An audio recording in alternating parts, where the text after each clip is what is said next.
hari benshi usanga basura abarwayi ugasanga arimo arabwira umurwayi ati kandi iyi ndwara ejo bundi hari umuntu yahitanye. Aya magambo kuyabwira umuntu urwaye ni nko kumubwira ngo nawe gato uraje upfe.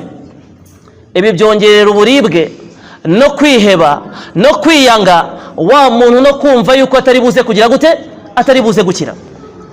Igihe kimwe n'umwe y'Imana Muhammadun sallallahu alaihi wasallam yasuye umwe mu banyacyaro wari urwaye arembye, maze n'umwe y'Imana iramubwira iti la ba'sa tahuru insha Allah, ngo humura uburwayi warwaye buri buze kugusukura bimwe mu byaha kandi vuba aha ngaha uraza gukira insha Allah.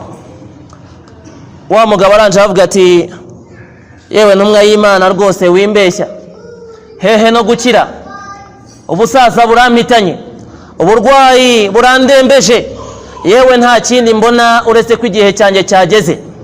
N'umwe y'Imana